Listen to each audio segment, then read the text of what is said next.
Hello, everyone, and welcome to the Green Flag. I'm your host, Lukas Wacker. With me, as always, we have Cushman.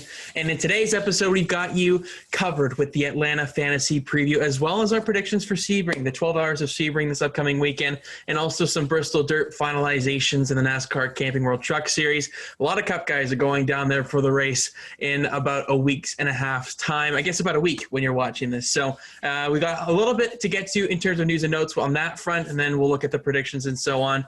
But before we get into all that, how you doing today, Kyle? I'm doing good. Yes. Very excited for this upcoming weekend of motorsports. Of course, we had Drive to Survive drop this morning. So I've watched a handful of episodes already. Very interesting, some of the decisions they made with it, but overall excellent as per usual. But this weekend in racing, for starters, we got trucks back, which is always fun. But we got Kyle Busch in trucks. We got Martin Truex Jr. going back to Xfinity, which is a strange one there. But overall, Atlanta, another fun track, big tire wear. So interesting to see how everything plays out there. We got V8 supercars back. We got IMSA back. So there's a lot of fun stuff coming up this weekend. Yeah, the first race at Atlanta of the season. That's right, first. It is back to 2 races this season. Right. So should be interesting to see how they handle the early spring-ish kind of race here to the midsummer classic that's going to be happening in July. It's going to be dead in the heat in Georgia, so that should be a fun one when that comes around later on in the season. Regular season as well, which is a little unusual. Yeah, uncharacteristic when NASCAR has 2 races. It's usually one in the playoffs or one in the early portion of the season, except for Pocono. They usually have their usual couple in the summer months. But this is an interesting one with the scheduling this season. So we'll look at our fantasy picks a little bit later on. If you haven't checked out our most recent episode, we previewed the F1 season that is to come in about a week's time as well. So make sure you go check that one out. It was a fun one to record. Had some varying degrees of predictions, to say the least, very similar. But go make sure you go check that one out before you watch the rest of this episode. But let's look at the news and notes that we have on deck for today. It's a lot to do with the Bristol Dirt. A lot of guys are moving around all over the place for this one, and I'm a very happy camper with all these announcements, to say the least. So we'll look at the main one here. I would say so. We're looking at the Cup Series here, and it's a huge opportunity for fellow Canadian Stuart Friesen. He's making his NASCAR Cup Series debut for Spire Motorsports in the number 77 entry at the Bristol Dirt. Obviously, he's very familiar with the dirt scene, and this is going to be one heck of an opportunity for Stuart Friesen to gain just some valuable Cup Series experience. He probably will never get to this level. This may be his only shot at this kind of competition here when it comes to dirt. He's probably not going to be called on for like a regular 1.5-mile track or a short track. This is kind of his bread and butter, and we're expecting him to do well, probably in the Truck Series and also in this Cup Series race as well. But huge opportunity here for fellow Canadian Stuart Friesen, Kyle. Yeah, it's awesome to see. We kind of thought that we'd get some dirt ringers in there potentially with some of the smaller or kind of backmarker teams in the Cup Series who have a rotation of drivers.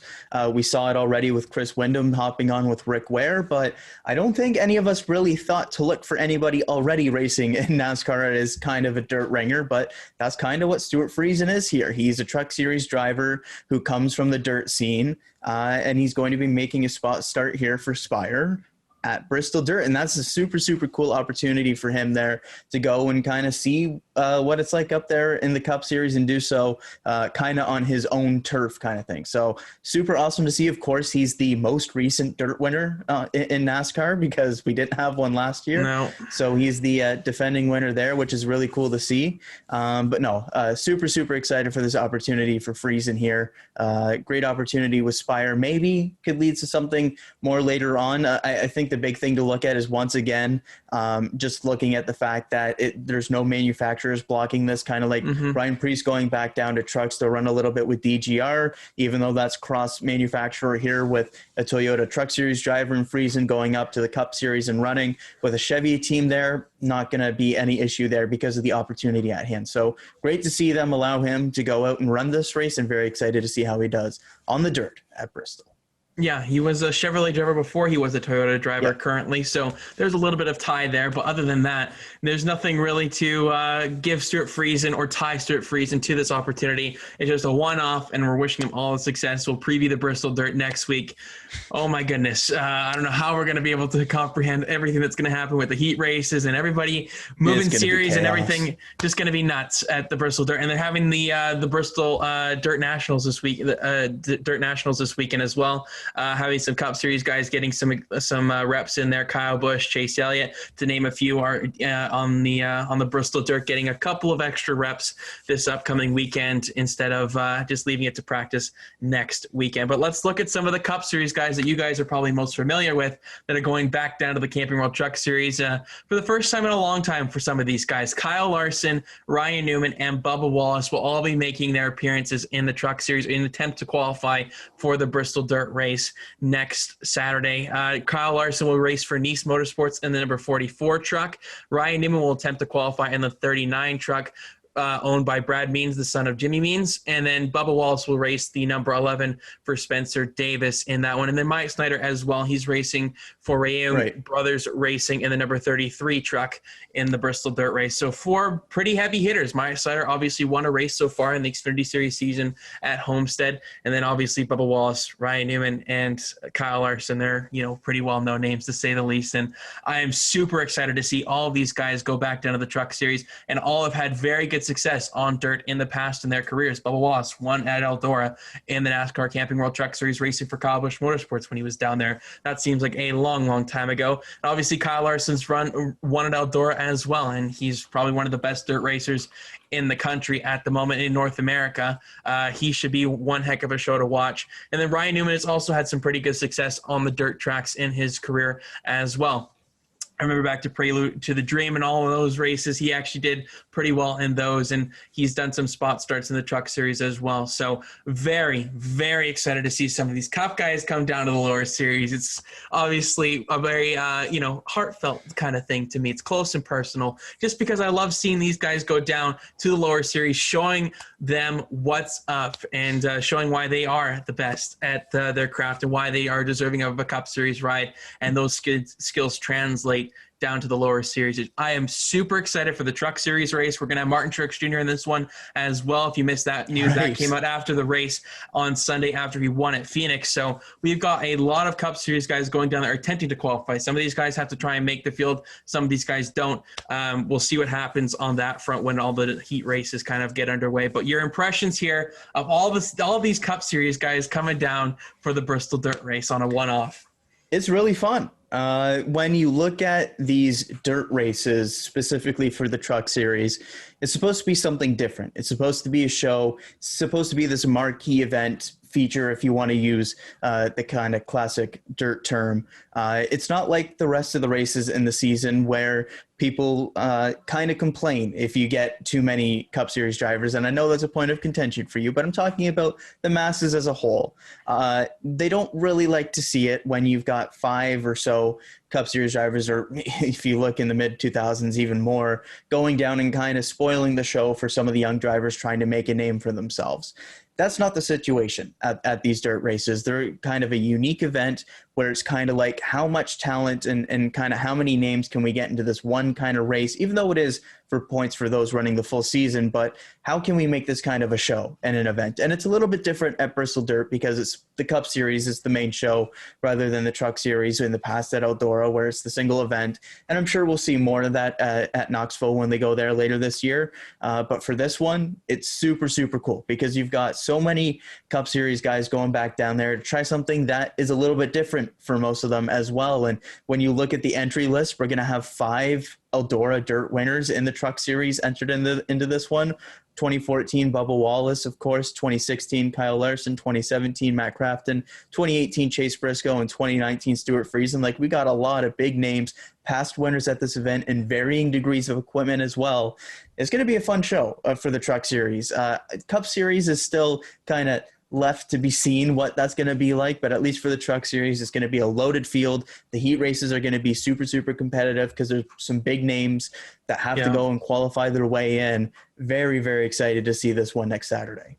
Yeah, and Stuart Friesen's wife's trying to get into the field as well. Like, there's so many different storylines to watch, and I really hope that the broadcast encapsulates that because they will have practice, they will have these heat races to try and get to these storylines because this is a one-off kind of event. This is something really special. It's like an all-star race if you want to look at it because it is so up in the air. So I'm super excited for the Truck Series race. I'm tentative on the idea as a whole with having dirt at Bristol. I would much rather have it on the regular concrete concrete oval, but nonetheless, we'll take what we can get right now. We'll enjoy it for what it's worth, and having these Cup Series guys come down there is not going to hurt the entertainment level, I'm sure. So I'm hoping that maybe there could be a little bit of rough stuff on the Saturday that translates to the Sunday. That would be a lot of fun. I miss those days where rivalries were started on a Saturday and translated into the Sunday. Okay, quit your propaganda. Quit your propaganda. I'm sorry.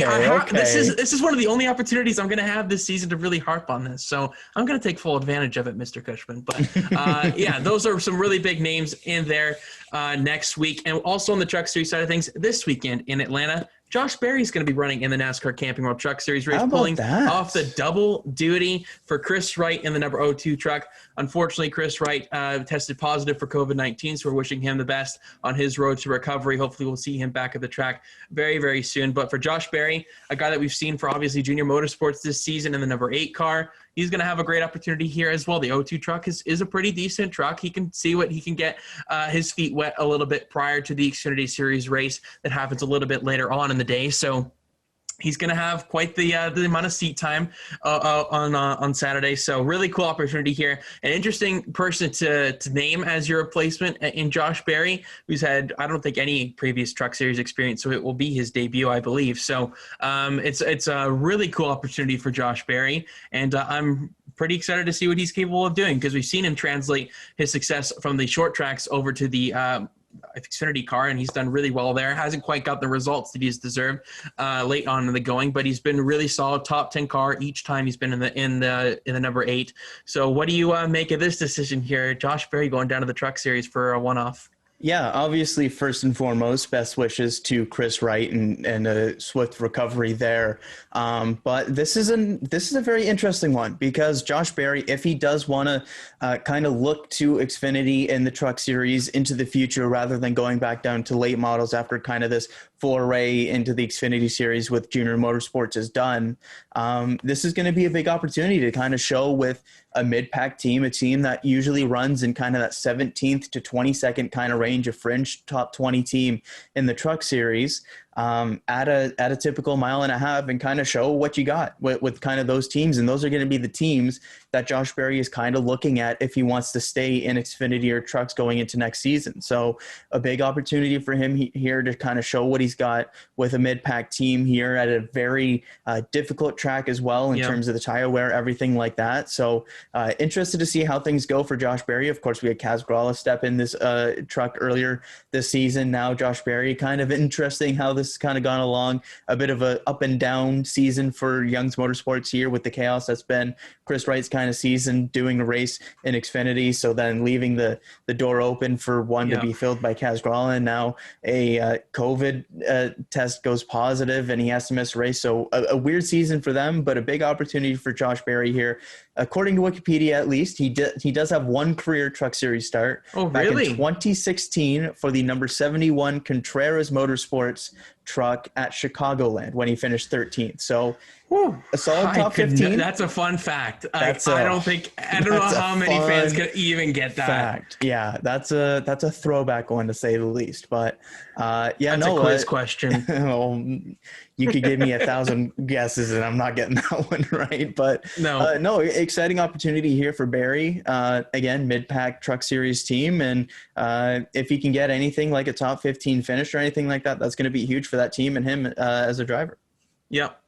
Next season, or in the next couple of obviously a year, we're going to have the next gen car make its debut, and Bubba Wallace completed a Goodyear tire test over the past couple of days at Richmond, and the comments were a little interesting, to say the least. And the most notable one, he said that the balance of the car doesn't really change over the long run, which is exactly what you want to hear from a Goodyear tire test, exactly what you want to hear from a next generation of car, to fulfill that excitement and inspiration for fans that there is going to be a good car on the horizon. This is the worst thing that I probably could have heard basically out of this Goodyear tire test.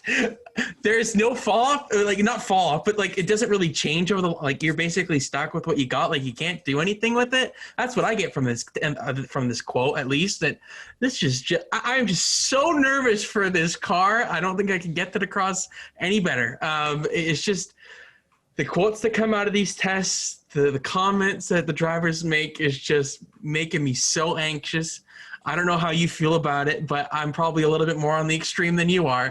I am just a nervous wreck with this thing because they have had so much time to get a good car. They had an extra year to figure this stuff out. And if it's not good, if it lets us down again, we've talked about this on the show before, but we are very, very close before the bodies are announced for these manufacturers. They said the spring, late spring. So that's only about a month or two away from where we're going to see the reveal of these manufacturers for next season. I mean, they're going to finalize an aero package here in the next couple of months. This is just a Goodyear tire test to just try and get the tire right. Like they're basically not touching the car at this point in time. At least it looked like a smaller spoiler. I'll give them that, but oh boy, Kyle, this is it's nerve-wracking times as a NASCAR fan.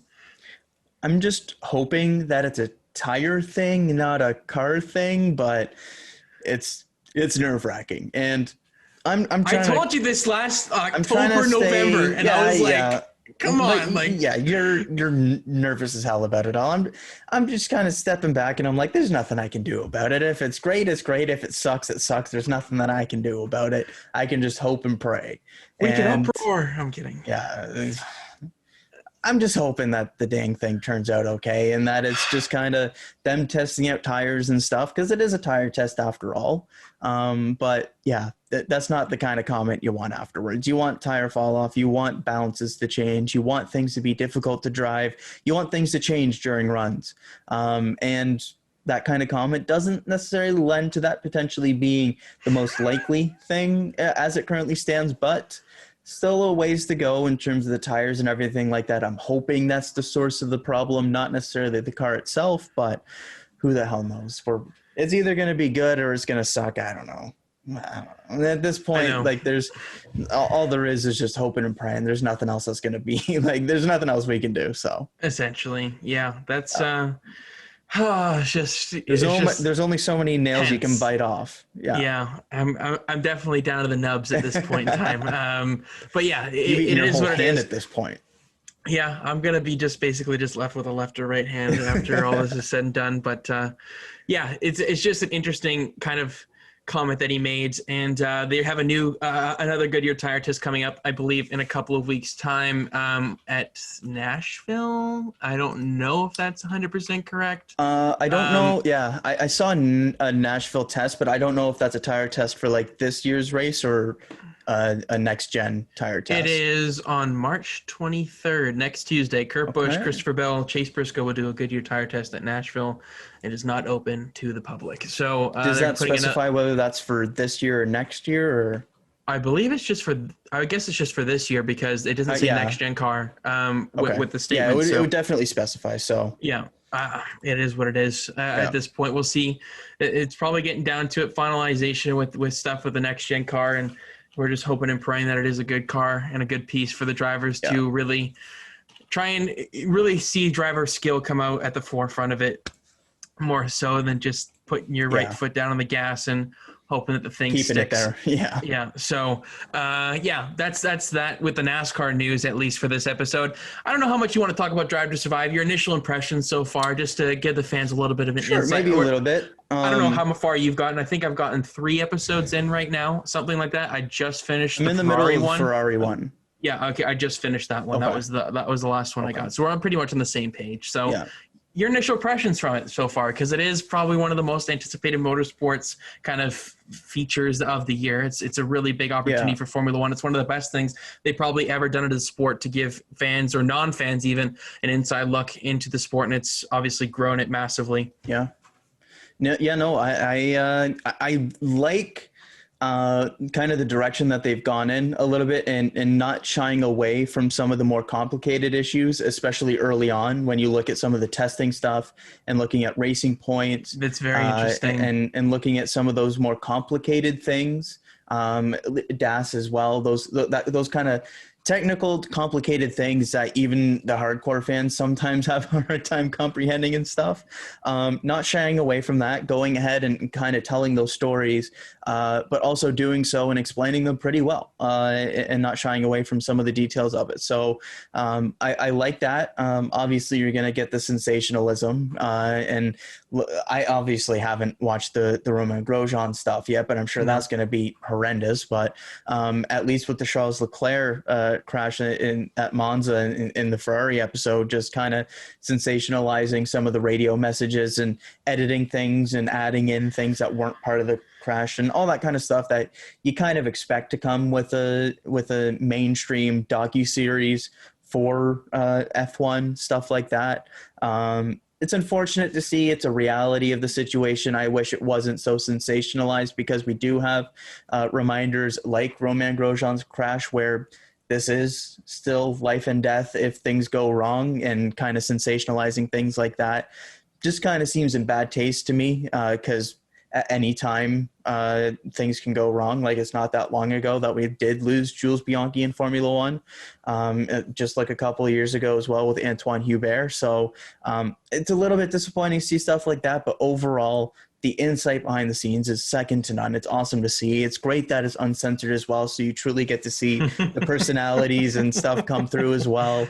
But yeah, no, I'm impressed with how it's gone so far. I've liked the direction so far, but there's obviously the sensationalistic things that kind of bug me as well. Yeah, the first episode I thought was really, really good, because I really wanted to see the beginning of last season, because it's such a mystery to a lot of people, because and it was so strange seeing stuff from last year without masks, pre-COVID, all that stuff. Seeing drivers smile and without, like, just, you know, Daniel Ricciardo in the car, like his mom's like, "How you wearing a mask on the plane?" And he's like, "Oh, Mom," like trying to brush it off, because nobody knew how big this was going to get and the global scale that this would actually get to. And I mean, we were all naive looking back at it, just how difficult and how tragic this pandemic has been on so many people. But it's truly sensational, because I really wanted to see Australia, because it just kind of happened so quick, because we were worrying about our own stuff with personal stuff. So it was kind of like a second thought. But now that we've had a year to kind of reflect on it and think about what happened, it's just very interesting to see the behind the scenes and how it's all going on, and the drivers' perspectives on if they would race or if they wouldn't race. And I remember back to Lewis Hamilton's comments last year. I totally forgot about them, but like him saying that we should race. So essentially, so it's just such a great glimpse into the sport. Obviously, like you mentioned, the sensationalization of some of the stuff, the radio messages, it drives me nuts as a geek of this kind of thing with film and just getting the facts right, and just like with the driver's radio, okay, all the time. Like, it's not what they say on the radio. Like, it's just those little things that just, you know, if I were to work on a show like this, I'd be like making sure that this is correct instead of just trying to make it seem a little bit more Hollywood. But that's the hardcore fan in us, right? As well. So that's the problem. That's the issue for it. But overall, it's awesome to see a show like that on a platform like Netflix, making Formula One so much more accessible to so many more people, create so many new fans.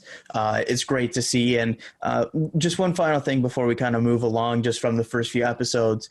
One, I was surprised how early they put the Mercedes episode, and with that as well, I was surprised how candid it kind of was when you look at Bottas and kind of him kind of not really holding anything back in terms of talking about the difficulties of being a teammate of Lewis Hamilton and some of the issues that he's had.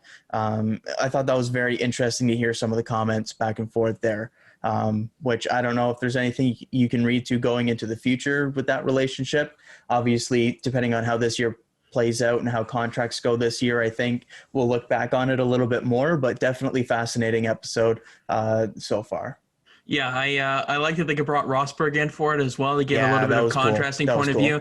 I do miss that. Like, I miss 2016 when they had that rivalry. Like, it was 2016 was chaos. Oh my God. It was so entertaining. Like, if we had Drive to Survive for that season, oh my God, if they were filming them in Spain that year, Like, come on. Like, that would have been probably one of the best bits of television in history. But and in that episode, I was a bit thrown off by Bottas in the steam room. I was a bit that was a questionable choice. I was shocked by the amount of close insight that they were getting, close access they were getting, exclusive access that Netflix was able to get with Valtteri Bottas. Felt very comfortable with the cameras. Yeah, the Finnish people, I guess Europe, it is, you know, a bit of a different lifestyle than North America, so I can forgive him for that. I was just thrown off a little bit, to say the least, when I saw that. But the episodes have been great so far, and I'm looking forward to seeing what they have on deck for the rest. I'm really looking forward to the McLaren episode with Lando Norris and Carlos Sainz, because they're trying to build that up a little bit on maybe a little bit more of a rivalry, but we only see them as like this two happy-go-lucky guys. So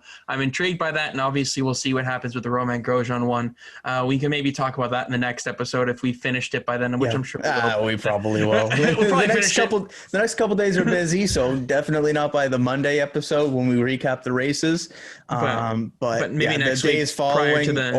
You bet I'm binging the rest of it.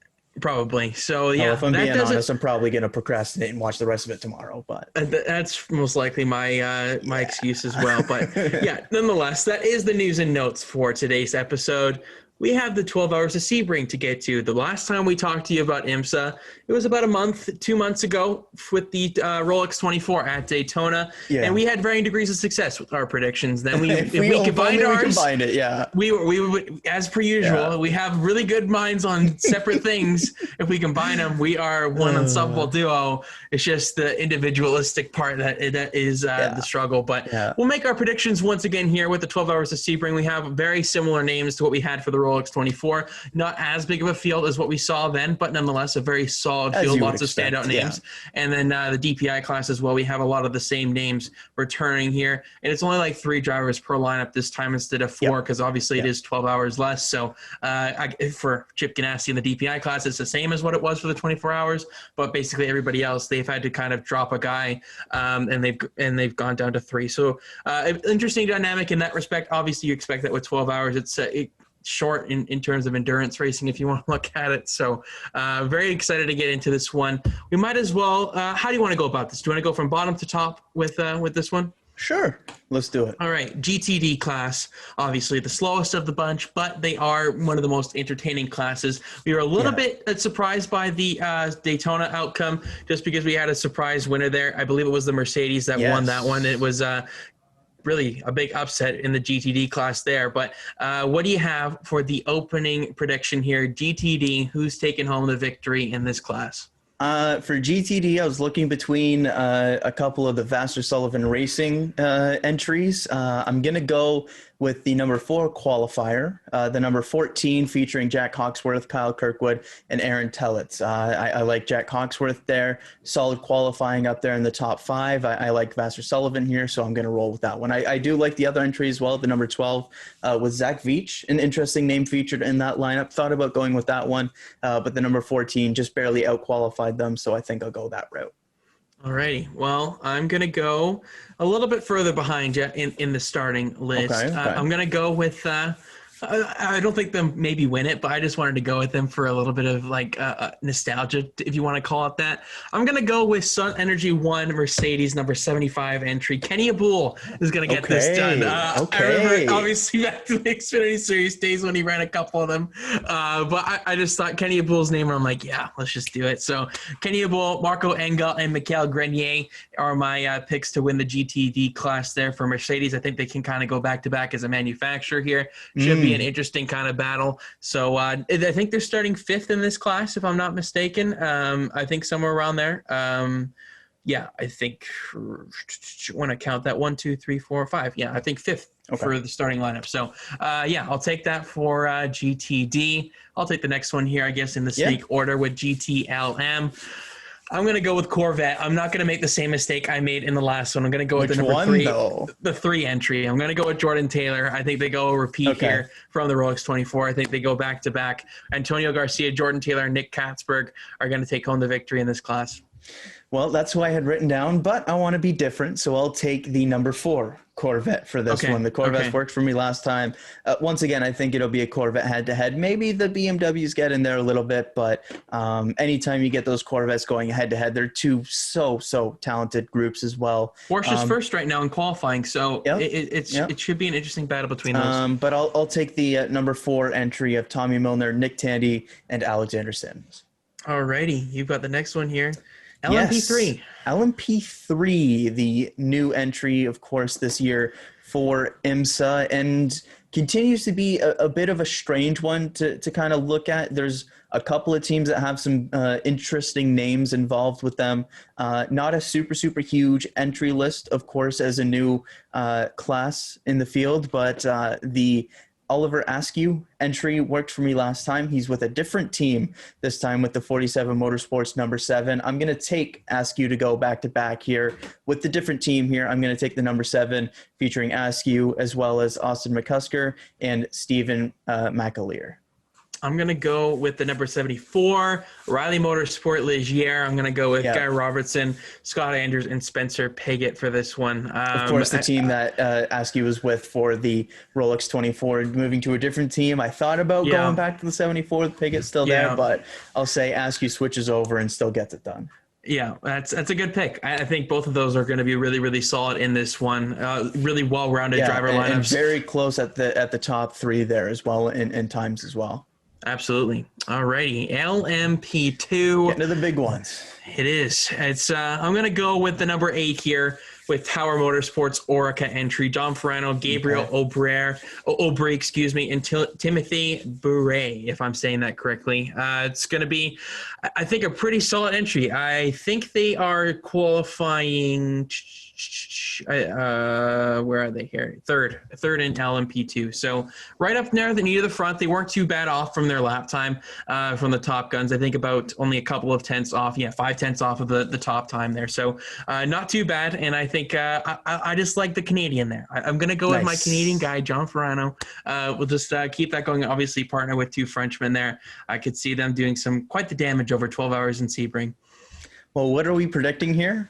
We're protecting wins. And so because of that, I'm going with Win Autosport, the number 11, Thomas Merrill, Tristan Nunez, and Steven Thomas. I like Nunez in that group. Win Autosport, can't go wrong with it. All right. You take him the All-American. I went Canadian. I am not surprised. I am the Canadian kind of fanboy in a lot of things. So it does make sense in that regard. I'm the one wearing the Canada soccer hat, for crying out loud. Shout out the U23 men's team as well for the first win in Olympic qualifying over El Salvador. We'll see how things go. Pulling for the lads in that one, but going to be an uphill battle on the crossover there. But this isn't a soccer show. We're getting to the DPI class. And I get first pick here, which I didn't realize I was going to get, but I'll gladly take because I don't get the first pick for the Cup Series. That's why I did it this way. So I made honestly, sure I don't know if I want the first pick anyways because I still don't really know who I'm going to pick. But for the DPI class, once again, we've got an awesome entry list here when you look at all the regulars that we kind of expected, but also getting the 48 entry as well for these endurance races throughout the year, which we weren't sure if we were going to get. So awesome to see them back. Of course, had the crash with Jimmy Johnson there. We'll see how they kind of recover from that. But for the overall win here at the 12 Hours of Sebring, they probably should have won the Rolex 24. I'm taking the Chip Ganassi, number 01, Scott Dixon, Kevin Magnussen, Renger van der Zande. Such a good lineup. Such a good lineup. They should have won at the Rolex 24 if not for a cut tire late in the going. I'm going to take them to take the checkered flag. That's brutal. That's my pick. Shoot. Okay. Damn, I didn't really have a backup. Jimmy Johnson wrecked. I'm not going to go with the 40. No, you can't. You can't. I can't trust Jimmy Johnson. I don't know. The Mazda had interesting kind of low-key speed if you want to go for more of an underdog kind of pick when you look at the name value at the top. But you were talking about in the last category, we're talking about wins here, right? We're talking about wins. We're talking about wins. It's not practice. I mean, the 31, we're talking about wins. We didn't get to see them at the end of the Rolex 24 and see what kind of speed they had at the end. They've looked really good. They're defending race winner this one as well. Man. They look really good. Oh, Where are you going? Where are you going? Okay. Screw it. I'm not going to go with the pole sitter because I feel like that's always the way of the easy route. Oh, that's the easy way to go. Okay. I'm going to go with the guy in third place. I'm going to go with the guys that won the Rolex 24. I'll go with Ricky Taylor, Felipe Albuquerque, and Alexander Rossi for Wayne Taylor. Yeah, in Konica Minolta. I'll just say they go back to back. They didn't do me wrong on the first one. I'll see if they can do me right here once again on this one. I would have loved to go with the Chip Ganassi Racing entry. I think they are going to be absolutely lights out. They're out for redemption here. And those three over 24 hours did a phenomenal job. I think over 12 hours they're going to shine even more because we saw how well they did in over the course of double that. So I'm really, really looking forward to the Sebring at 12 hours here. Should be a very, very interesting one. Lots of great storylines and DPI as well, stacked with talent, stacked with very competitive race cars. So looking forward to how DPI that all so loaded this year. We gotta cherish it because it's not too often you get lineups like that one with star-studded lineups all over the place, spread across 7 entries at the top end as well. So very much looking forward to that one with IMSA returning this weekend. Absolutely. All right. 12-hour Sebring predictions are in the books. Yes. We've got Atlanta predictions to get to here, Kyle. Oh, boy. Oh, gosh. Oh, man. Okay, this is a track we did not do last year because it happened so early on in the season with fantasy, and we didn't really have our home setups yet. It's actually a year ago today when you're watching this since I've come home from Toronto. Damn. So it's crazy to think in that respect how much has changed over 1 year. So it's bittersweet to say the least. And obviously Atlanta last year. Not a great anniversary, I guess. No, not really. But Atlanta's a fun track. It provides some pretty solid racing. It's a long race because of the tire fall-offs. The lap times are like after 2 laps, you are half the pit for 4 tires. And after you exit pits.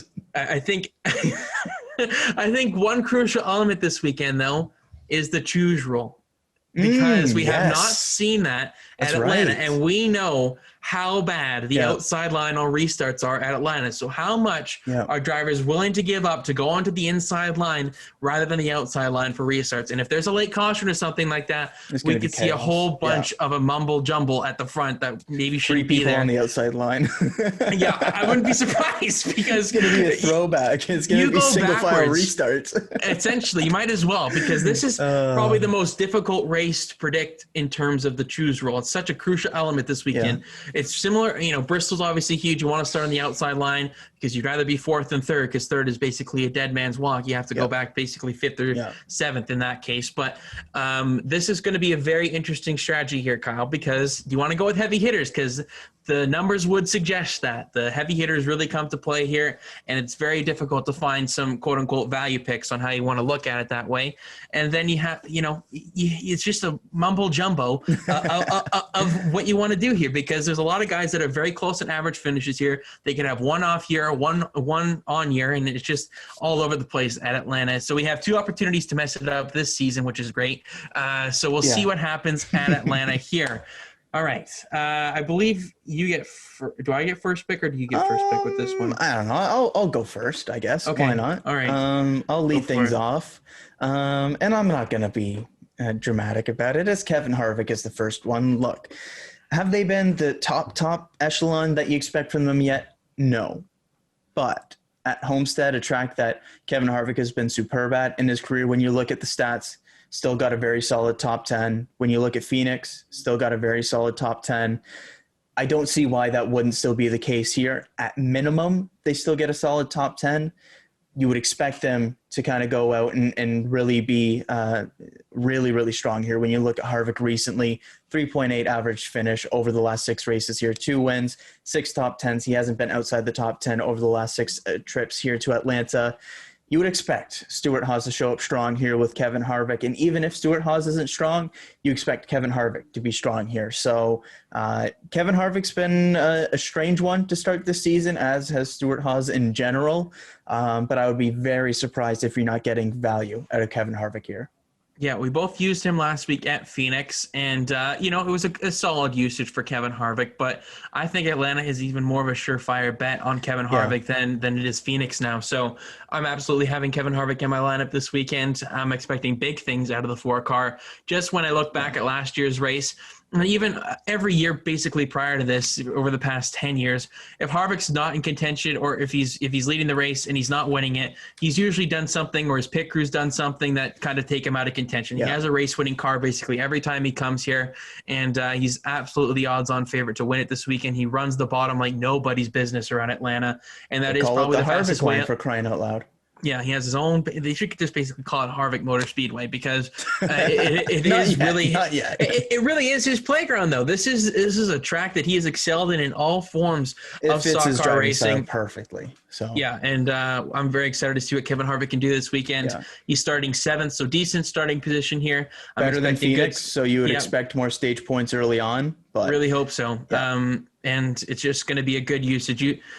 You can't really not play Kevin Harvick this weekend. It's just too good of a track for him. So, that's an easy one for myself. Yeah. For the second pick here, I'm going with Martin Truex Jr. here. He's getting double seat time this weekend. He won the race last week, and he's on to a very good start to this season. And he's just going to have a good car. I think he's the second best driver here on average finish over the past 3 races here. 3.33 average finish, 3 top 5s and all of that. Was probably the fastest car last year if circumstances fell his way, but fell off on the longer run on that last run specifically. He's had 70 laps left, and he's starting on the front row in second place. I think the 19 car is just going to be super, super good here once again. He's always been good here at Atlanta in his career. I remember back to 2013 when he had a broken wrist and he raced this track 500 miles in like the summer months. Like, it was just one of the most impressive drives I've ever seen from Martin Truex Jr. after the wreck he had at Bristol, and then he had a broken wrist, and it was just like, I could not believe he did it in a cast, turning basically more right than you are left at Atlanta because of how loose the cars get. He's a trooper, and I think he's going to do a really good run here and get you some really solid fantasy points. So I'm going to go with Martin Truex Jr. here this weekend. Yeah, I'm glad you mentioned that you thought that they were basically the fastest car last year, because via Motorsports Analytics, they've been the fastest car here at Atlanta the last 2 trips here, both with Cole Byrne in 2019 and last year 2020 with James Small, which gives me a lot of confidence for this team. I'm also going with Martin Truex Jr. in my lineup. He's a guy that you might be concerned about using usages on just because you think Martin Truex Jr., you think road course value.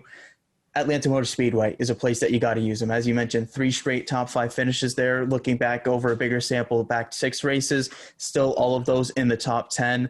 He's been super strong here recently. With Cole Byrne, they brought the fastest car. With James Small, they brought the fastest car. I would expect that, if not to be the fastest car again, because bringing the fastest car 3 straight times is going to be a bit difficult to do. At minimum, top 5, good starting position, coming off of the momentum of winning at a track that he hadn't yet in Phoenix, going to a track that he also hasn't won at in Atlanta, but is one that has been absolutely fantastic for him in terms of average finish. I'm looking at Truex to have a big day as well. Yeah, he's just going to be – I think he's going to be really, really good. Yeah. He's just super good. I'm super excited to see him in the Xfinity Series race on Saturday and how well he can do. I want to see if anyone can even get close to him. I'll be honest. Like, it's going to be Cindric and kind of Truex for me in my money on this one for the Xfinity Series race. We'll look at those predictions. Defending winner, I do want to give the shout out there. But I look back at that race – Chase Briscoe, Austin Cindric, and I believe Justin Allgaier all had speeding penalties on the last pit stop. So then they were all 3 in like the top 5 there at the end. Chase Briscoe and Cindric were the 2 fastest cars that day, but Allmendinger just didn't speed on pit road, and he won the race basically because of it. So it just became down to that. But that's a good point there. We'll look at the Xfinity Series winner pick a little bit later on, but you have number 3 here for your lineup. Yes, I do, and it's the other guy that's up there in the top 3 in terms of average finish over the recent sample, and that's looking at Brad Keselowski. Him and Kevin Harvick have traded wins the last few years. 2017, Keselowski won. 2018, Harvick won. 2019, Keselowski won. 2020, Harvick won. If the trend continues, I mean, Penske hasn't won yet, but they've been super close every single week, essentially, except for Homestead. So you would think that if the trend continues, it would be a good spot here. But no, he's been, again, similarly superb here recently. Over the last 6, hasn't finished outside the top 10. 3 ninth place finishes in there though, but in the middle of that is first, second, and first. Even though they finished ninth last year with Jeremy Bullins atop the pit box, is Keselowski. They've been on a roll so far this year. Good starting position, of course. Got to expect them to have a very, very good run here again. Yeah, I have him in my lineup as well.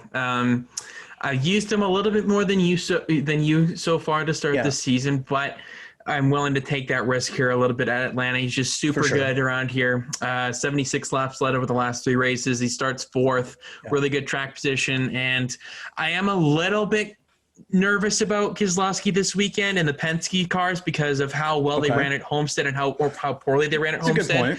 Because of how there is a similar characteristic to the tire fall off at each place. And I know they're a bit of a different driving style. Obviously Homestead is a little bit faster than Atlanta, but nonetheless, I still think Keselowski's experience, he will pay off. And by the trends, he's supposed to win this season. So we'll see what happens. But I think the 2 car will be good. And once again, it's kind of the roulette wheel on which Penske cars you really want to pick this weekend, because all 3 of them could probably be in your lineup. As we'll get to in the honorable mentions, I'm sure I'll be pointing both of them out if I don't have another one in my lineup already. But Brad Keselowski, definitely an interesting one and probably a surefire bet to get you some solid points. I think it starts to open up here a little bit more. I feel like those top 3 are kind of like your shoe-ins. If you're not super concerned about usages already, like if you burn through a handful already, then maybe you go conservative with it. But I feel like for most lineups, those are going to be your 3 kind of anchors. And now you're looking to 3 more where there's much more kind of give and take with it. I'm going back to the watering hole for this next one.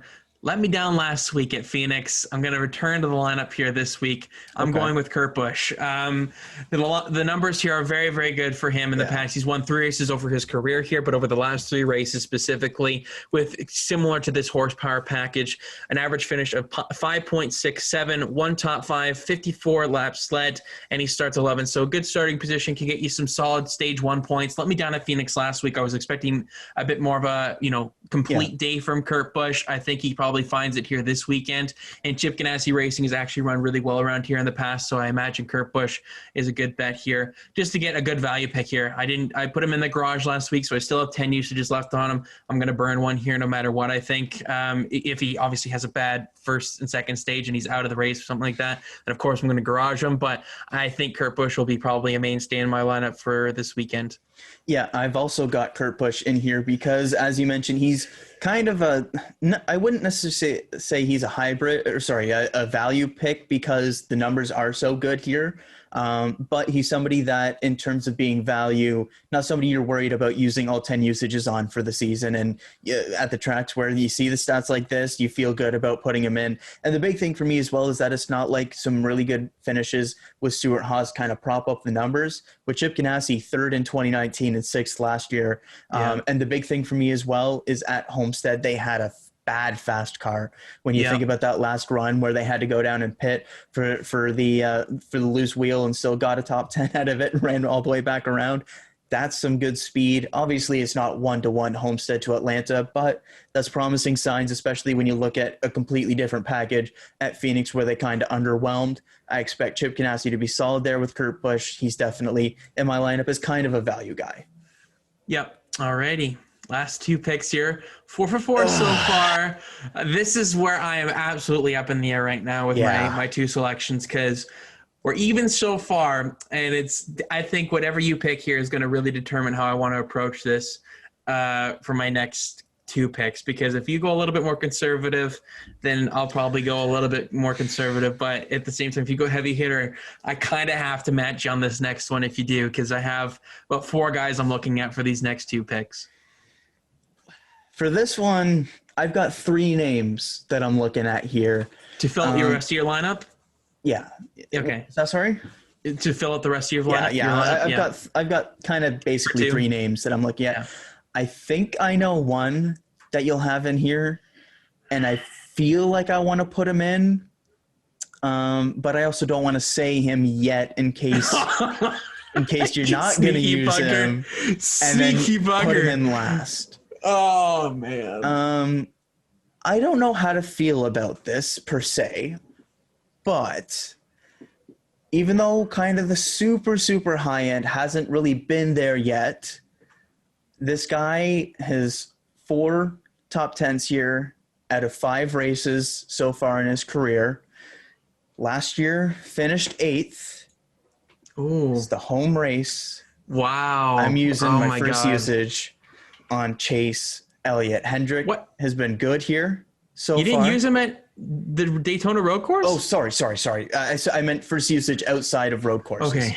I apologize. I was like, if you had 10 uses left, I'm like, oh my God. I almost had a heart attack.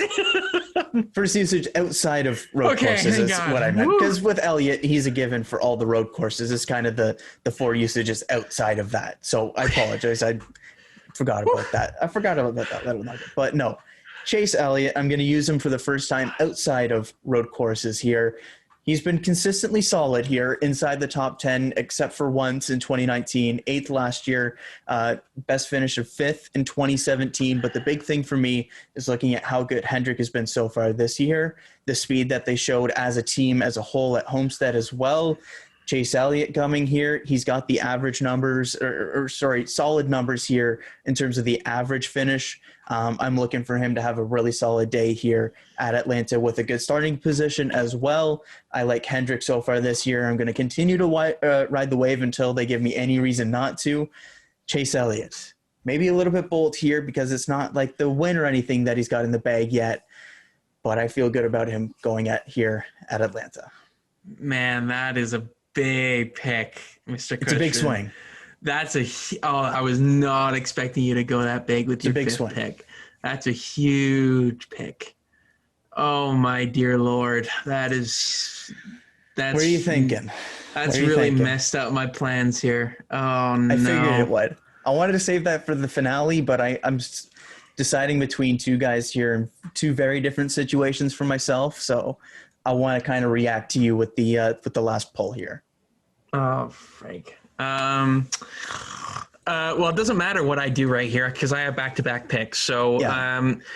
I was initially gonna have the 2 Kyles in here with Busch and Larson, but I don't really want to do that anymore. Okay. Because I'm very skeptical on Kyle Busch right now. I just don't know if I want to put him in right now. Okay. Larson is so interesting because I have already used 3 usages on him. And if I use them here, like am I at 7 as well, or I'm 7 out of 10 for Larson as well. Like I am in. This is really difficult to put him in here again because I will be using him at the Bristol Dirt. Like it just is basically what's going to happen. Burning up a lot quickly. It's too much. You know what I mean? Like I just don't think I can put both of these guys in my lineup because if I want to play the long game here, I have to try and find value. I'm not going to go with Chase Elliott here. I don't think this is quite the place to maximize the Chase Elliott usage. So, if Clint Boyer was in this race, I would really use him, but he's not. You can use Chase Briscoe if you want. Okay, I was looking at him, but the fact that you go on Chase Elliott here really buggers up my system. So, okay. I kind of teased it a little earlier. I have faith that the finish last week at Phoenix is a little bit disappointing for him. I'm gonna go with Ryan Blainey here as my 5th guy for my lineup. Okay. He's ran well here last year, had a top 5 finish. The 2 previous starts here that I was looking at wasn't too great, but nonetheless, he was good here last year. I am worried a little bit that I'm going to be sucked in again by the same Homestead thing that happened last year, right, where he ran top 5. Damn, why am I picking Blainey if he does that again? But okay, I'm talking myself out of it as I go, but I'll stick with Ryan Blainey here. Okay, sticking with it. I'm going to stick with it because I need to match you somewhat with Chase Elliott, and they have similar numbers. I'll go with the 2 Penske cars this weekend. I'm just going to leave Kyle Busch out of the lineup. William Byron is such an interesting one because he won at Homestead, similar-ish kind of track, off to a very good start to this season. Yeah. I would really like to use a Hendrick car, but I can't use Larson. Bowman's numbers are not very intriguing to me here, and I don't want to use Larson. It's a bit of a hodgepodge lineup, but man, Christopher Bell's an interesting one too. I hate to drag this on, but I'm very confused. Oh shoot! I cannot believe you used Chase Elliott this weekend. I was not expecting that. You set me for a loop. I figured that would. I will save.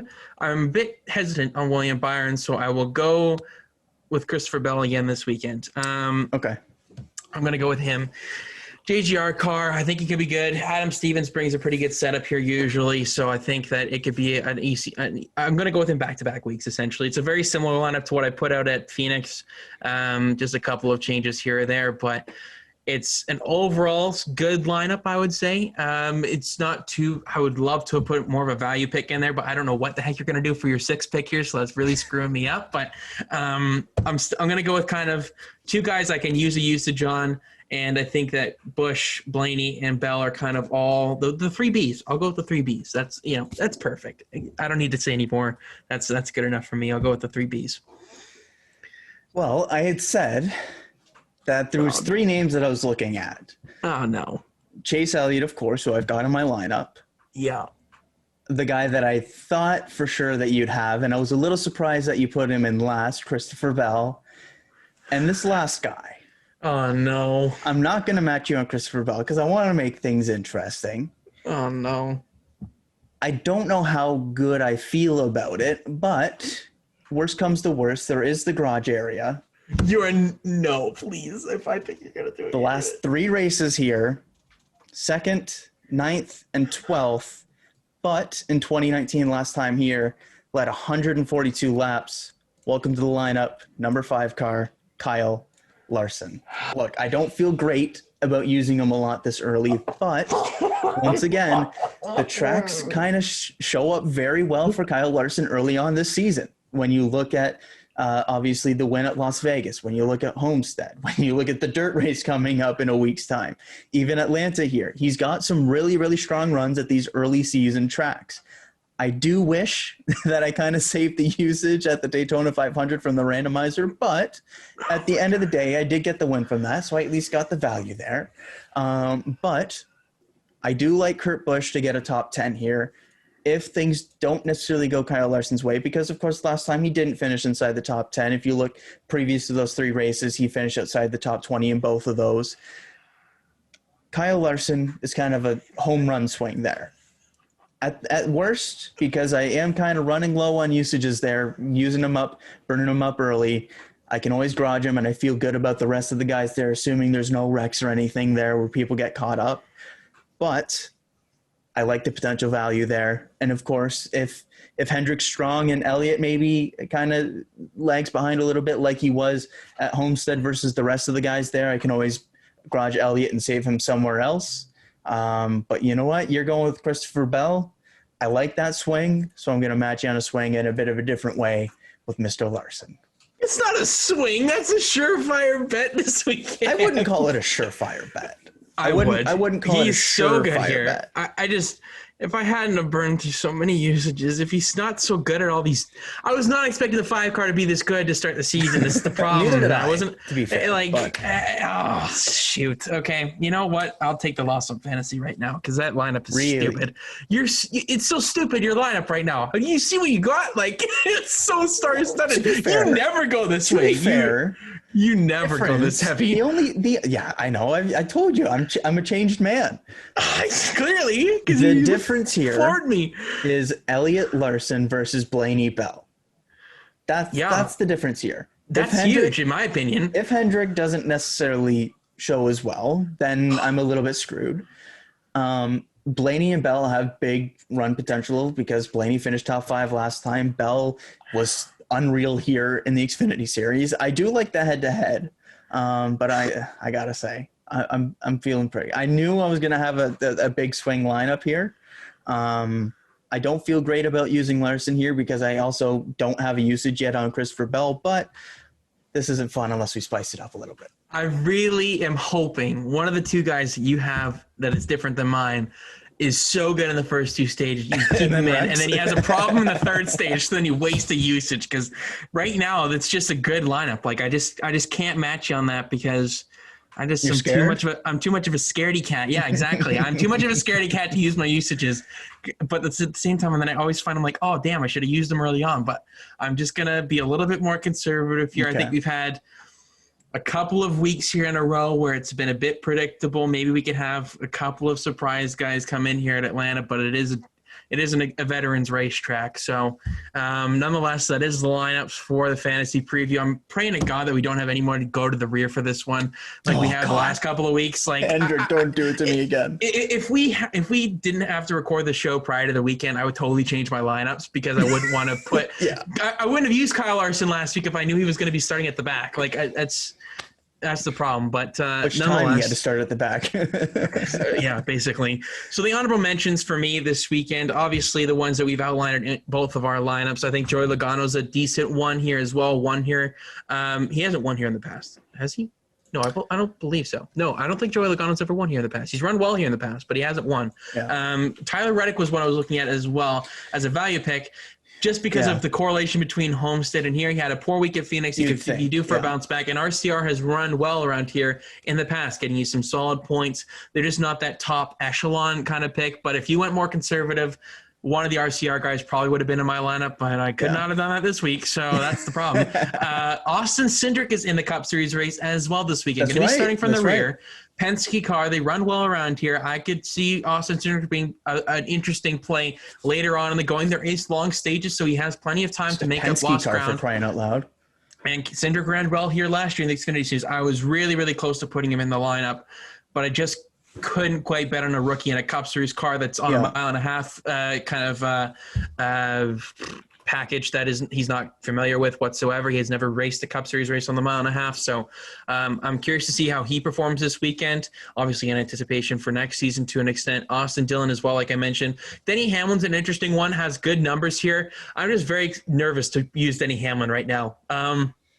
I just don't know when is the right time to use the 11 car because he can be so all over the place. He can have such a great race for a couple of weeks, but then when you think he's going to have it the best, he may have it the worst. So I just don't want to quite use all my Hamlin usages so early on in the going here. I've already used 2, so I don't want to get too much on him too early. William Byron was another one. Like I mentioned, I think he could be an interesting one. The numbers don't necessarily correlate with that, but the Hendrick Motorsports stable has just been super solid to start the season. Yeah. He ran well at Homestead, a track that he had statistically poor numbers at, if you want to look at it that way. He's had some bad luck there, but nonetheless, I think Atlanta could be is a very interesting, a very telltale sign of what the 24 car is capable of. If he has a solid run here, my goodness, the 24 car is going to be a very fun car to watch the entire season because it looks like there's really no weakness so far. So should be one to keep your eye on for William Byron just for entertainment value. Ricky Stenhouse Jr. had a good run here last year. Another value pick. He had a pretty decent run at Phoenix, had a pretty solid run at Las Vegas. He is definitely one to keep your eye on. Obviously, JTG is off to a better start to the season as well. He was he's just such a good value pick, I think this weekend. But you and your damn heavy hitter lineup, I couldn't use any of these guys. So Eric Jones as well. He's had some pretty good numbers here with his time at JGR. Richard Petty Motorsports is probably about a mediocre 15th to 20th place car here, but Eric Jones brings that up a little bit more. So I could see him getting a 12th to 18th place run, I think, this weekend for Eric Jones. I'm hoping that he gets that, but we'll see what happens in that. But that's the honorable mentions for me this weekend. I'm too hesitant to swing on any of the SHR guys right now because after their poor start to the season. But the 14 cars, one, because they had that speed at Homestead there, which is kind of the parallel that we can draw so far this season. But outside of that, and they've also had really bad luck, not a good starting position. So, like we've kind of said so far this season, I need to see it from SHR before I actually go ahead and use it. It was kind of the similar thing with Almirola at Phoenix. He even got up there inside the top 10 and then, of course, had the speeding penalty. He still recovered to have a good finish, but at the end of the day, with that starting position, didn't get much in terms of stage points. At the end of the day, it wasn't really a great fantasy usage. It was a solid one, but if SHR was in normal form, that's one where you look at and you go, yeah, that's a shoo-in for a top 10, good points day, save other usages, stuff like that. Haven't seen that so far from SHR, even from Kevin Harvick at the high end. Yep. And that's all the honorable mentions that I had for this weekend. Like I said, SHR, I kind of held back from them. I wouldn't say necessarily they're stay away from. If you want to take the risk on them, then sure, because they do have decent numbers here in the past. I think Bristol ran well here last year. I need to stay away from so I know who wins the race. All right, so your 3 stay away froms for this weekend that I've got. Matt DiBenedetto has had pretty poor runs around here. Yeah. Ross Chastain in the 42 car. I just haven't seen enough from him in the Cup Series yet to put him in. The 42 cars run well around here in the past, so you never know. But I'm going to be conservative. And then Alex Bowman. So if you want to go with Alex Bowman as your winner pick. But the numbers, he's average around I'll here. I'll be honest. I thought you were going to toss Kyle Busch in there just so that you could get the reverse jinx in there. No, but I can't do not it. yet. I can't. Not yet. Okay, not gonna play the. You know what? Yeah, Kyle Busch. Stay away from him. No, it wasn't in there naturally. It's the only way it works. But congratulations to Alex Bowman for winning this weekend. I think that's basically all we got to say. So just clip it up right now, and you can post it on there because you already know what's going to happen. So, oh god, the running joke on this show is just hilarious. From picks. And I think the weird thing with Atlanta is there's some kind of heavy hitters that have some mediocre career numbers at this track in terms of like consistently getting in the top 10, but they'll either like miss the top 10 or be inside the top 5. There's kind of like a big swing for a lot of these guys. So fascinated to see who kind of the players are this weekend, because I could see it being some of the big names that we have and then like a couple other guys, or I could see it being some maybe surprise guys as well. I'm curious to see what Chris Buescher can do this weekend after what we saw with him winning a stage at Homestead. Can the 17 car in Roush Fenway Racing kind of translate a bit of success onto a similar-ish track here? I'm hoping so, because it would really spice up his career at Atlanta as well. So the track that he's had at least some success at here. Yeah, for sure. Alrighty, bonus picks time. We have struggled at this category and this section of fantasy thus far. Not a lot of bonus points for us so far. No, it's really where we've been losing on the overall scale. Yeah, because our lineups aren't too bad. We've just had a little bit of bad luck here or there for either of us each weekend. Generally being in like the 160 to 170 range, which is on the lower end, but then like no help from the bonus picks. So. Absolutely none, because winner picks have just been. Yeah. Hello. Can you pick any of these winners so far this season? Larson's the only one you could really think of with Vegas that would have been predictable. Like Truex and Phoenix, like what? Right? I had him in a stay away from last week. Like, I'm not going to put him in as the race winner. Like, what are you talking about? But nonetheless, Chevrolet, Ford, top Toyota finisher, winning manufacturer, winning organization. And of course, for fun, we just do the Xfinity and Truck Series. And of course, the big one for fantasy, we've got the Cup Series this weekend. So by my math, 1, 2, 1, 2, 1, 2, 1, 2. I think it's you start off. We'll figure it out by the end of it, regardless. It doesn't really matter for the first few because we do match each other every now and again on the main. It's just the winner picks that matter. So when in terms of the who goes first. So doesn't really matter too much there. Top Chevrolet. See, I don't know where to go with this one. I'll be honest. I'm looking between Elliott and Larson here. I don't know whether to keep with the Chase Elliott strat that I've kind of had so far this season. It worked for me last time. You got him in your lineup, though. I have him in my lineup this time, though. And I like the potential with Kyle Larson, so I'm going to make a game time decision here. I had Chase Elliott originally written down. I'm switching him out. Kyle Larson, top Chevrolet. Yeah, I had him originally, Larson. If I'm not using him, I'm going to put him in here for bonus picks because the 5 car I think is going to be really solid this weekend. I didn't really think about Chase Elliott for this one this week. I think Kyle Larson is probably your best bet to get the top Chevrolet. Not to say that Chase Elliott can't, but I think Larson's just been on such a tear to start the season. I think Larson's the better bet for sure. I think that Chase Elliott might have a stronger day this upcoming weekend. At least I'm hoping so. When I look at how the numbers break down, they've been consistent so far. I like Hendrick so far this year, and I'm hoping for maybe a little bit more value than maybe what the numbers show there with that one. But I think Larson is definitely the better bet there. If Kurt Busch has a surprise performance too, he could be a sneaky shout. Let me see if I can pull up last year's race real quick and see who those would have been as you go ahead and take your next pick with the Fords. Yeah, Kevin Harvick. I'm taking him as the top Ford finisher because if he is on fire this weekend, I'm making sure I get my bonus picks correct. Because I've gone with the Penske cars the entire time so far to start the season with the Fords. I'm gonna go out this time on a bit of a, if you want to call it a whim. Kevin Harvick. I'm gonna go with him as top Ford. I can't quite say a Penske car is going to do it, and here comes Brad Keselowski or Logano or Blainey again to try and upstage my Ford picks because I can never quite get them right because I always get them 1 week off. But I'll go with Kevin Harvick here as the top Ford. Funny you mentioned Kurt Busch for the last one because he was the top Chevrolet at last year's It'll be an race. Interesting one. The number 2 Chevrolet, the number 48. Jimmy Johnson. So that's the 5. That's the 5 now, which is pretty intriguing. Oh God. Anyways, to the top Ford, and I want to spice things up a little bit. I'm not gonna go with Kevin Harvick here. I'm gonna take Brad Keselowski. Look, it's the pattern. Goes Harvick, Keselowski. I gotta go with it. I gotta go with the pattern. So I'm gonna take. Can't look like this much of a fool, man. As my top Ford here. Oh God, this is setting up for me to get embarrassed this weekend. Like, or it blows up in my face. But I'm gonna take with my luck. I think it's gonna absolutely. With your luck, I had Cole Custer have a tire go down with a lap and a half to go, and you somehow pulled out a win. I've lost by 1.2 times. All right, like, come on. I mean, that's true. That's true. I do have the head-to-head win, and you have the overall. So. Whatever. Toyota, who you got? Toyota. So obviously last year the top Ford was Harvick because he won the race. Last year the top Toyota was Kyle Busch. Toyota was Kyle Busch. It's an interesting one there. I got to see it to believe it at this point for Kyle Busch. So obviously not going that route for this one. I've got Martin Truex Jr. in my lineup. I'm going with him as my top Toyota here. I think there could be some sneaky value if you want to like go a Christopher Bell swing or something like that. But at the end of the day, I'm playing it safe there with MTJ.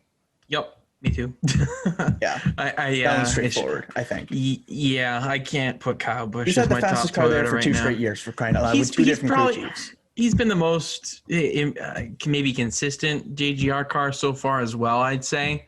I think that's fair to say. On speed. I mean, Hamlin and him are very close. Hamlin's been really good, but like Truex has had more race-winning speed at times, more so than Hamlin. Like Hamlin's a top 5 car. Okay. He just hasn't broken through to the front. But yeah, I'm going to go with Martin Truex Jr. I think the nice little bit of extra time on Saturday. Hamlin's been like 4th, 5th every single time, whereas Truex has either been like 1st, 2nd, or like 9th, 10th. Yeah, exactly. So okay, I'll go with him as the top Toyota finisher. I mean, it's the fact that we barely gotten this one right. And there's like only 5 Toyotas in the field is terrible. Man, terrible. Like what the hell? Terrible. So hopefully the safe bet here can pay off. Which it probably won't now. Which it probably won't. The 1 week I don't pick Kyle Busch, he's going to go out there and probably win the freaking race. But nonetheless, winning manufacturer. This is a very tough one because if you want, I think all 3 manufacturers could win it this weekend. Toyota could with 2-3 guys potentially. Hendrick obviously could win it here. I mean, never know with Kurt Busch. He could maybe go out there and have a surprise performance. But and then Ford as well, the Penskes, and of course Kevin Harvick. Damn. I'll go with Ford this weekend. I think all 4 of them could probably win it. So I'll go with Kevin Harvick and the 3 Penske cars to try and win it here with Ford. Yeah, I'm going to match you on Ford. They've won the race 4 straight years between Brad Keselowski and Kevin Harvick. Those are, I think, probably the 2 you look at as probably the favorites to win. Martin Truex Jr. is mixed in there as well, given the speed that he's had the last couple of years. But Ford has had a stranglehold on this race the last few years. Before that, it was Chevy. I think Chevy could be an interesting swing, but I like splitting it up between the Penskes and Kevin Harvick, so I'm going to match you on Ford. Alrighty. This is maybe the most intriguing pick of all right here. Yeah. Winning organization, and you get first pick here, which is great.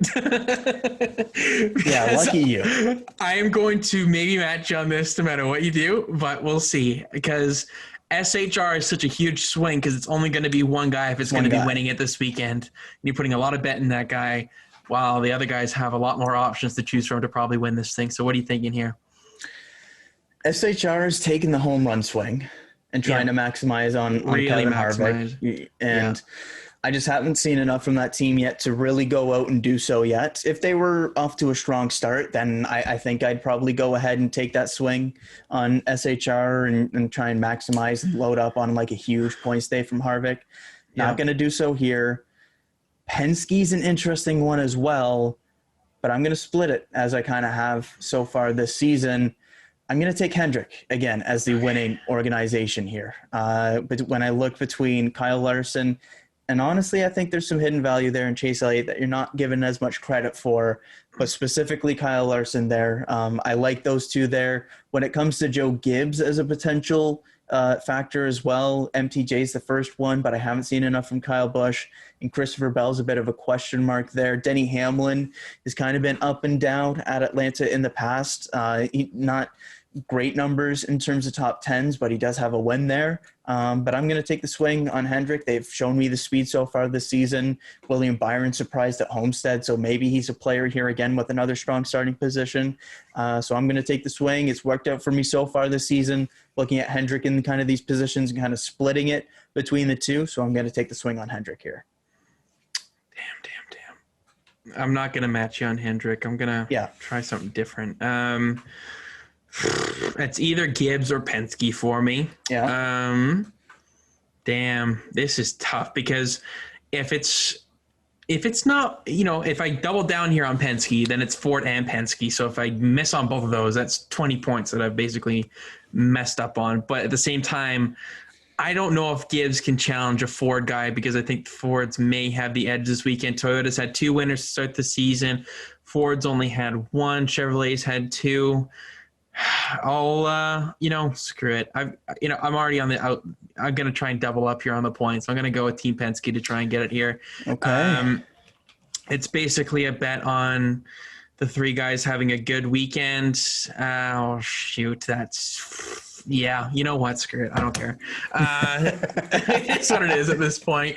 I'll go with Joe Gibbs. No, Team Penske. I'll go with Team Penske here. I will say that JGR is my number 2.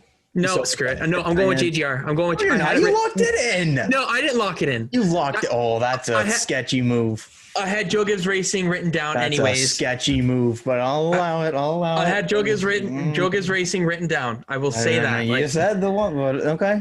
I'll keep that in mind for the future. Keep that in mind for the future. You get an alibi if you want to do that again. But I mean, I am the one that is definitely a little bit more lead. Get the hell out of here. Okay. Head to head is the one that matters. All right. Let's get to the damn winner picks. I get first pick. You get first pick for Trucks. Who do you think I'm going with? Josh Berry. Bingo. Kyle Busch, Truck Series winner. I have him winning 4 races this season to tie the series lead. Well, he let me down in Vegas. 4 now. He needs to go 4 for 4. So I'm going to go with Kyle Busch to redeem himself here and not beat himself here with the Las Vegas shenanigans that happened. He goes and gets a Truck Series victory on Saturday. Kyle Busch is the obvious one here.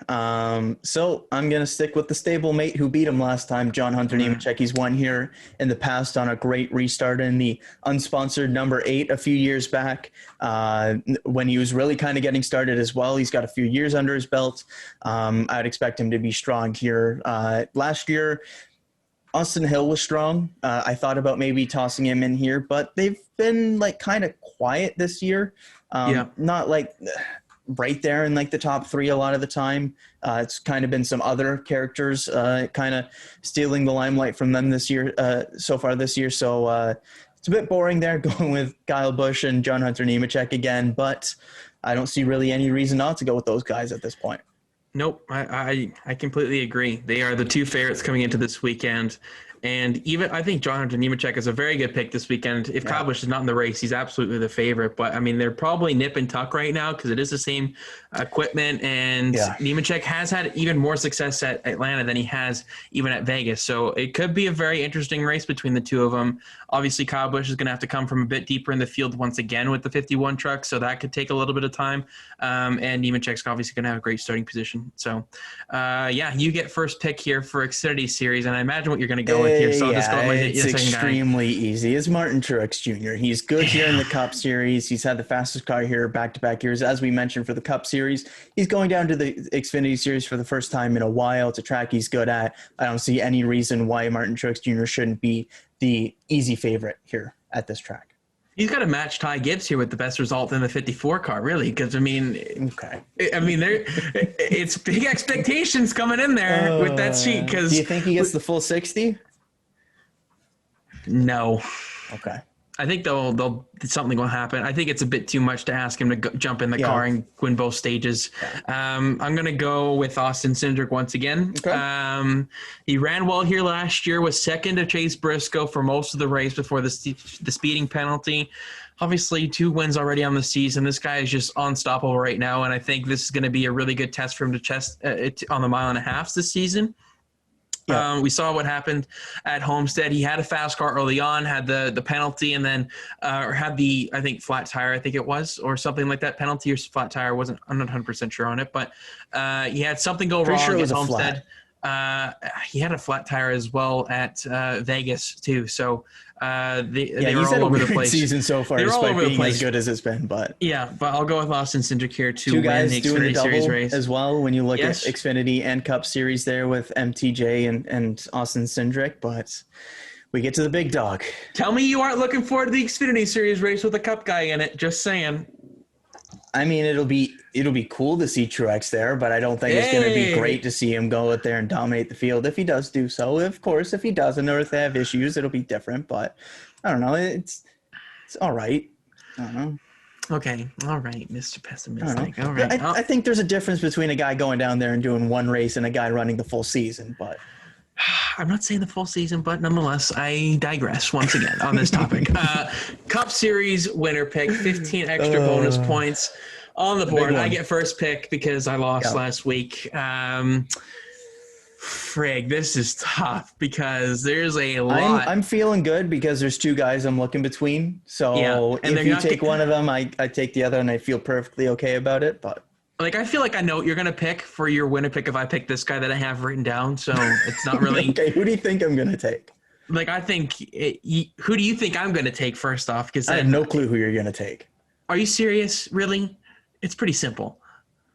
Are you going Harvick? What do you think I'm going to do?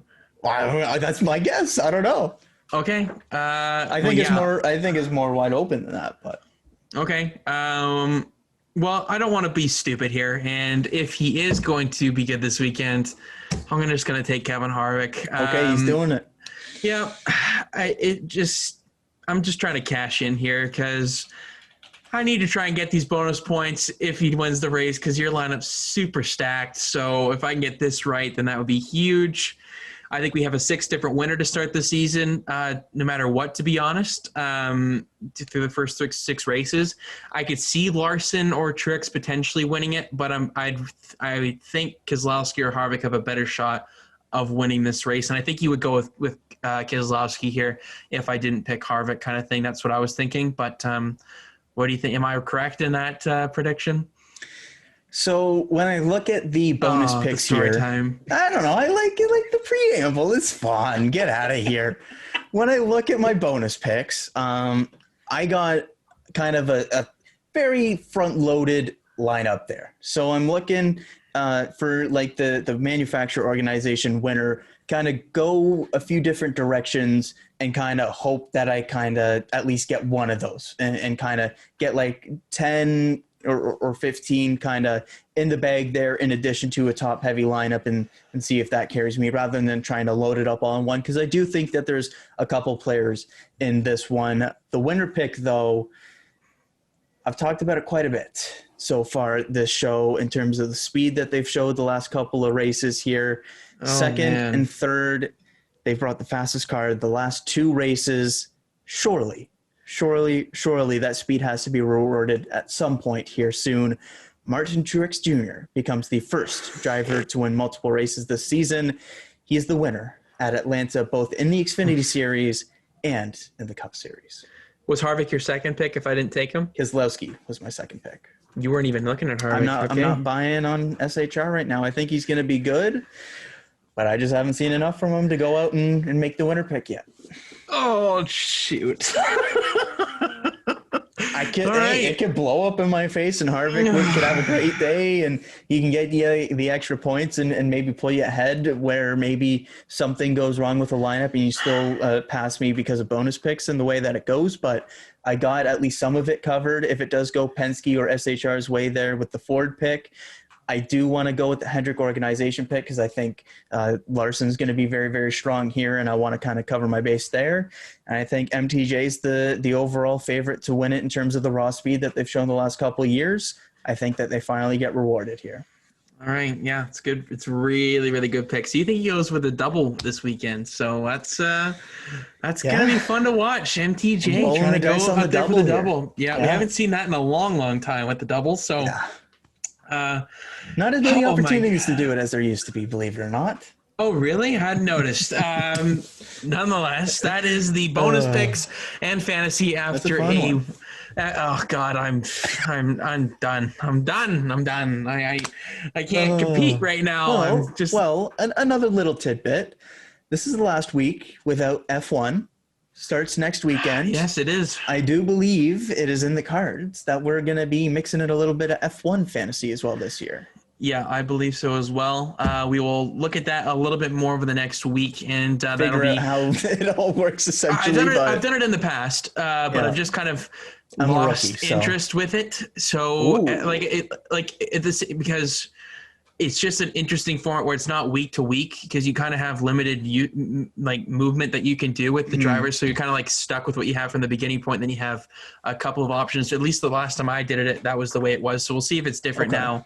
But that will be an interesting part to maybe this Thursday to Friday episode that we usually put out every week. We'll see if it's a new welcome addition to the show this year. Blows up in our face as per usual. Yeah, because fantasy gets pretty heated in this environment, and it's very highly contested. So we'll see what happens here over the next weekend here at Atlanta, and then we'll talk about F1 fantasy potentially a little bit later on. But any final thoughts before we wrap up this episode, Kyle? Feeling good about this one. This is a really fun fantasy lineup here. Hey, you know what? I could blow you out of the water for my lineup and still lose based off of bonus points if it goes the wrong way for me. So it's a bit risky the way that I've done it, but I've gone the conservative route with the bonus picks rather than the lineup these last couple of races now. And hopefully it continues to work my way here and I can continue to either claw back or take that overall lead in addition to the head-to-head. Feeling good about the lineup here. I'm hoping for some more Hendrick dominance, I guess. I got the Gordon shirt on for good luck, hopefully. Feeling good. Also shout out again to the Canadian U23 boys, hopefully going out and getting that Olympic spot here. Trying to do so for the first time since 1984. I'm a big Canada soccer guy. Of course, I rock the hat every now and again, but looking forward to that this weekend in addition to all the racing. Yeah, this is a very unique opportunity with Atlanta for fantasy this week, and we haven't done it like I prefaced a little bit earlier on. So it's going to be very, very interesting to see how much we get right, how much we get wrong, and it's going to be. I do got to say, I'm a little bit scared of that bell swing. I'll be honest there. I'm nervous that swing is going to be an absolute strikeout because it just could go either way. Really? I think with Bell, but I'm more concerned about that Blainey swing. I'll be honest. Yeah, I'm nervous about it too. I'm nervous about all of it, man. This is just I never usually get this way with fantasy. I'm pretty confident in my lineups, but this week, good Lord. Bringing the heat to you, man. Because when you have beat me in the past with fantasy, to kind of round out the episode, it is the same kind of tracks. You beat me at Phoenix last year in the fall. You beat me again last week. I beat you at Vegas both times that we've done this. So this is a wild card because we have not done this kind of track before. You failed to mention that the randomizer beats you. I think that's important to mention as well. Potato. We don't talk about that. You beat me at the road course last year, though. So. Did I? Yeah. Yeah, with Boyer. Yeah. Boyer. Yeah, my boy Boyer. If I could have used him this week, would have been nice. He had to go retire, but nonetheless, it's going to be a fun weekend. Obviously, the 12 hours of Sebring that we talked about earlier on in the episode. And, of course, all three NASCAR National Touring Series are back in action this weekend at Atlanta. A doubleheader on the Saturday with the trucks and if Xfinity you've got race. A brutal sleep schedule like me as well, you got V8 supercars if you're up at an ungodly hour as well. Yeah, well, I'm not. So I try to get a little bit of sleep now and again, but we have obviously Drive to Survive to finish along with school and everything. Like, it's just come on off the rails right now with our motorsports interests and everything. Yeah. So it's a busy time to be a motorsports fan, but we love it. It's going to be a fun next couple of weeks.